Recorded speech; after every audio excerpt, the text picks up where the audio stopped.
All right, we'll continue with the Sylvania Rams and Coach Tyler Vann. Coach, you can introduce the players or let them introduce themselves and their positions, and maybe some opening comments from you about this year's Rams team. All right, go ahead. Introduce yourself. I'm Leo Kirby, junior. I'm Jackson Smith, and I'll be a junior this year. I'm Brent Kittle. I'll be a senior this year. I could have picked, first off, I could have picked and chose probably 6, 7 guys to come up here and talk, 6, 7 guys who really do a good job of leading the football team. But we vote captains every year. These was a top 3 vote getters. These 2 guys actually won captain this year. And that's important to me. I tell them, you know, it's very important to be voted by your peers. And they got voted by their teammates. 21 was unanimous. He got voted by everybody on the team to be a captain. And that's a big deal because when you start talking about holding your teammates accountable, that's an impossibility without holding yourself accountable. All right, so if you don't finish to the line, if you don't do everything the correct way, if you don't mess up in practice, but if you don't do the little things right every day, leave your locker the right way, you can't get on your teammates about not doing something the right way. And these 3 guys right here do stuff the right way every day. And that's why they're here today, and that's why they got the top 3 vote getting for captains, and these 2 ended up with captains. And we're looking forward to this year. You know, we lost a lot of guys, a good group of seniors at quarterback, Sawyer Hughes, receiver that did a lot for us on offense, but I think we got guys that's going to step up, replace them, and do a very good job. And defensively, we also lost a good bit, but we got young guys, juniors. That junior and sophomore class is a big class, and we're excited about the future of Sylvania, and we're excited about this football season. Coach, how many starters do you have coming back offensively and defensively? How many kids are in the program this year? So we have 39 total, 9 through 12. We have 6 starters coming back on offense, actually 7, and then also 7 on defense. And then if you go through, though, we had a lot of guys that rotated. So of the defense, we probably have, you could say we have 11 coming back on defense because a lot of them that rotated played a lot on defense last year on Friday night. So we're young, but we're excited. Coach Vann, of course, you've kind of got your feet wet and kind of establishing the program at Sylvania. I know you're a very demanding coach, but you're a very encouraging coach. I guess your biggest focus is focusing on the little things. Little things, yeah. Like the other day, we have 5 non-negotiables, and I've talked about them every time I think I've been here in the summer. But energy, effort, attitude, attendance, and accountability. And there was 2 days this week where we didn't bring energy, and that's a non-negotiable. And so we handled that. And yesterday was way better. But we got to do little things right all the time. From we preach from how you keep your locker to how you keep the weight room.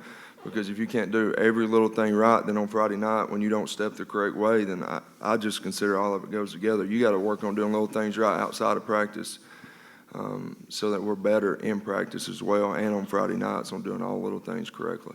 Well, this is for the players. I know you guys think a lot of your coach, Coach Vann. What does he challenge you to become a better person on the field as well as off the field? Because I know he is a demanding coach. Tell us a little bit about your experience with Coach Vann so far. Yeah, he challenges us every day. He always makes sure we got our grades up, make sure we're on time to practice, and just every day. It's an everyday thing. More of what Brent said.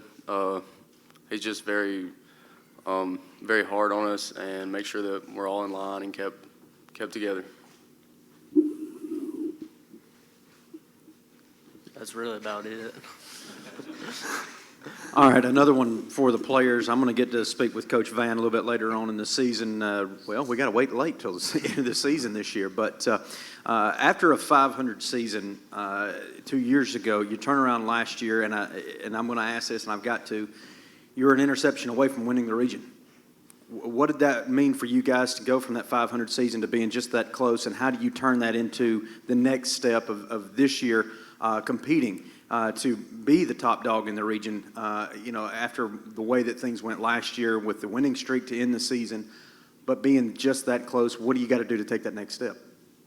You just got to show up to practice every day, keep working hard, just come ready to win, ready to work. I just think we need to finish the job this time. We just need to execute and be perfect on every play. talking about the energy and the energy that you had yesterday versus earlier in the week. I come by there, everyone knows I'm from Sylvania. So I saw the energy, but then again, I also saw you always at Sylvania on Friday nights, they're lining the fence, your supporters. They're also there at your practices. And then they're also talking about the game at the gas station. We don't have that many places to hang out. What does it mean to you to have such community support? And pardon the pun, they're on the Vann wagon. So what does that mean to all of the players and you to have such community support? To me, it's important because if your community is not around you, I'm one of them that, if I'm not doing a good job, you can get mad at me, you can run me off, that's fine. I want the pressure of winning, having to win, because that's what we're in it for, is to win football games. We're also in it to develop young men into going out into the real world and becoming good quality young men. And so, but the community support's big. On Friday night, we love seeing the stadium full. We love having people around us and cheering these kids on. And I didn't thank y'all earlier, but we're right around the corner, as we know, to Friday nights. And without you guys that don't feel just like Friday nights, we appreciate you promoting our young people, our student athletes. And without you guys, that wouldn't be possible. So thank you for that. But the community support's an important thing for me personally, because of them guys. I like seeing the community come out and support these players. Coach, I know you guys love competition. You don't shy away from it. Moving in that region, you guys moving region yourself and Geraldine and then Plainview into that region with Piedmont, Sachs, well, not Sachs and then no more. But anyways, talk about that movement. Yeah, they are. Talk about that movement to that region down there and the new challenges it presents for you.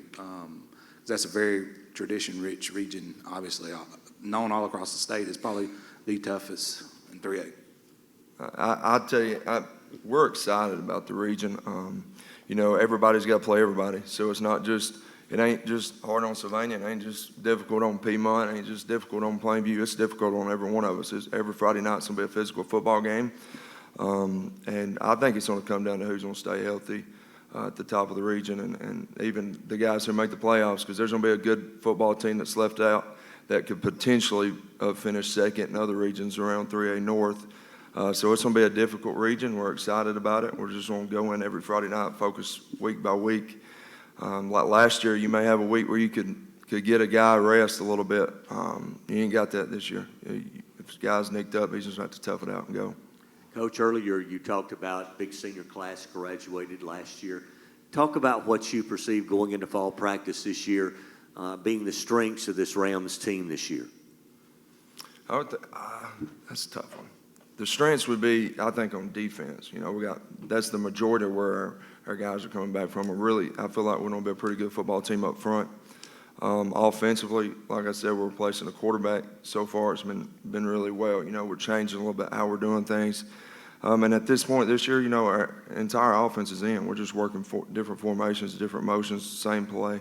So we should be. We're way further ahead this year at this point than we was last year. But the strengths, I think, is going to be defense and up front for us. Guys, I want to ask you a question. I think I asked this to all the guys coming to Media Day today. What does it mean to you that you've been chosen by Coach Vann, your captains, your leaders of this team, to be at Media Day to represent your school and your team and your community? It really means a lot to us. It really feels like Coach could lean on us, if he needs something and all that. It lets us feel that, we're there for the whole team and everything. I think it's a great honor, and it goes back to the accountability thing. He can lean on us. It really means a lot because it means he holds us to a higher standard and he expects us to be there for the team. Sort of to piggyback off of that question, excuse me, I was reminded of what I asked Brody and Sawyer last year when they were here at Media Day, and I want to ask you players this same question. Last year, DeKalb County and a couple of places went pretty young in their head coaching hires, and right there sits right next to you one of them, and Coach Vann. I've been around just now long enough that I remember Coach Vann playing. You guys know he's young. But what does that type of energy, because I've known Coach Vann for a long time, having watched him play and come up through the coaching ranks, what does him, I don't know that his age has so much to do with it, but the fact that he's got that energy, he's already kind of alluded to that with the 5 non-negotiables. What is that kind of energy, what has that brought in now as he enters year 2 of being your head coach? What do you guys think about that, and how has it impacted you? It's really impacted us, like, because we used to not be a very energetic football team, and since he's came in, every day is just, everybody wants to be there, has fun doing it. I think that it better instills the energy in everyone, and it helps carry it out throughout the whole team. With him being younger, it really helps him get on our level and bring more energy every day. Coach, one last question. You don't play, I believe you're open on the 19th. Are you playing in a jamboree coming up the week of the 11th or the 12th? Yes, sir. We play August 12th. We play North Jackson at our place. Play in the North Jamboree. Jackson.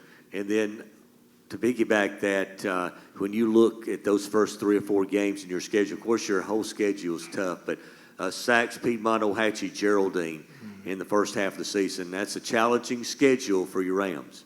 Yes, sir. And like I said before, we're going to take it week by week. We're excited about it. It is a tough schedule, a bunch of good football coaches and a bunch of good football players. And we're going to just do what we do. We're going to get better at us right now. We're going to go on North Jackson, just focus on us and see what we need to fix and get better at come week 0 or week 1 with Sacs. And then moving forward into the region against a really good Piedmont team, good Ohatchee team, and then Geraldine. Thanks a lot, guys. Good luck to the Rams this year. We appreciate you being with us today.